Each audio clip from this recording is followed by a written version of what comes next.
जब भी psoriasis, eczema या फिर कोई भी स्किन की प्रॉब्लम होती है तो अक्सर ग्रेफाइटिस क्रीम के बारे में बात की जाती है।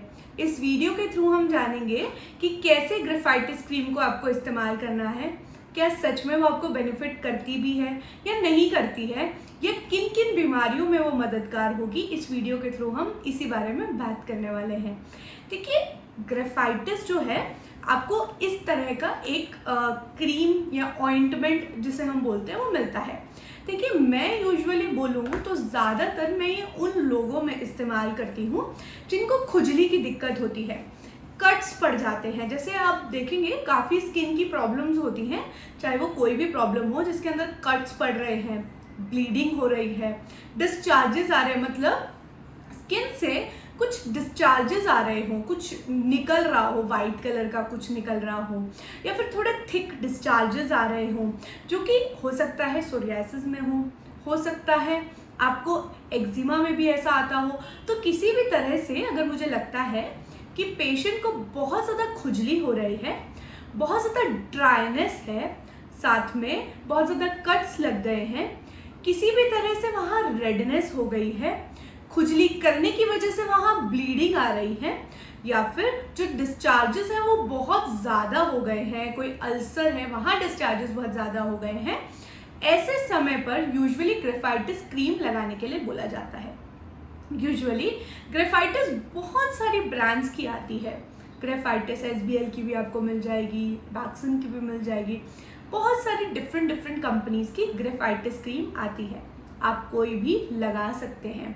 ज़्यादातर ये उन्हीं लोगों में मददगार होगी जिनको लंबे समय तक रैशेस का प्रॉब्लम, खुजली होना, स्केलिंग्स होना, इचिंग होने की प्रॉब्लम होती है। देखिए, होम्योपैथी में हमेशा बोला जाता है कि कोई भी क्रीम, कोई भी ऑइंटमेंट आपको टेम्परेरी रिलीफ ही दे सकता है। अगर आप ऐसा सोच रहे हैं कि आपको कोई भी डिजीज़ हुई है, रिंगवर्म्स हुए हैं, या फिर कोई भी स्किन रिलेटेड कुछ भी इन्फेक्शन हुआ है, हमेशा बोला जाता है कि आपको सिर्फ क्रीम लगाकर उसको दबाना नहीं है।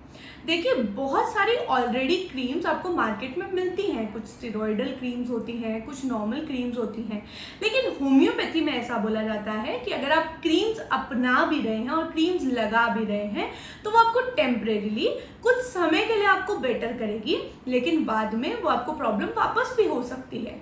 इसलिए सही तरीका यही है कि आप किसी भी होम्योपैथ के पास जाएं और आपकी जो बीमारी है उसे जड़ से निकालने की कोशिश करें।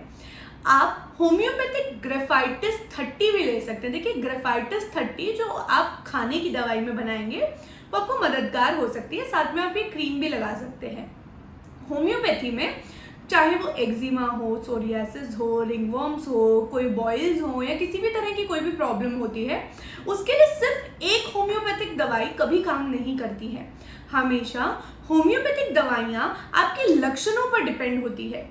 किसी को सोरियासिस में बहुत ज़्यादा खुजली होती है, किसी को स्केलिंग ज़्यादा होती है, किसी को ड्राइनेस ज़्यादा होती है और किसी को खुजली ज़्यादा होती है। मतलब किसी भी तरह से मैं आपको ये समझाने की कोशिश कर रही हूँ कि हर इंसान के लक्षण अलग हैं, चाहे बीमारी सेम हो। वैसे ही होम्योपैथी में जो दवाइयाँ होती हैं वो भी एक बीमारी की बहुत सारी मल्टीपल दवाइयाँ हो सकती हैं। तो सिर्फ ग्रेफाइटिस ही आपको सब प्रॉब्लम्स में हेल्प करेगी ऐसा नहीं हो सकता है। इसलिए अगर आप ये लगा रहे हैं, आपको ये हेल्प कर रही है, तो आपको ये कुछ समय के लिए हेल्प करेगी और कुछ समय तक आपको वो प्रॉब्लम नहीं होगी। अगर आपको ये लगाना ही है और आपको डॉक्टर ने एडवाइस किया है, ऐसे समय पर ग्रेफाइटिस जो क्रीम है आप उसको 2 से 3 बार लगा सकते हैं। इसको लगाने का सही वे अगर आप मुझसे पर्सनली पूछेंगे तो मैं हमेशा बोलती हूँ कि आप कैलेंडुला से इसे वॉश कीजिए। आपका जो भी घाव है उसे कैलेंडुला से एक बार साफ कर लीजिए, उसके बाद ही ये क्रीम आप लगाएं। जब भी आप वॉश करने के बाद ये क्रीम लगाते हैं तो इसका बेनिफिट आपको बहुत अच्छा मिलता है। कैलेंडुला मतलब एक ऐसा मदर टिंचर, ऐसी चीज जो आपको जितने भी बैक्टीरिया, वायरस है उसे भगाने में मददगार होती है। तो सबसे पहले आपको कॉटन से, कैलेंडुला से वो सब साफ कर लेना है, उसको ग्रेफाइटिस क्रीम के बाद उसको लगा लेना है। आप ग्रेफाइटिस क्रीम उसके बाद ही लगाएं। उससे पहले आप मत लगाएं। जब भी लगा रहे हैं दिन में 2 से 3 बार लगाएं।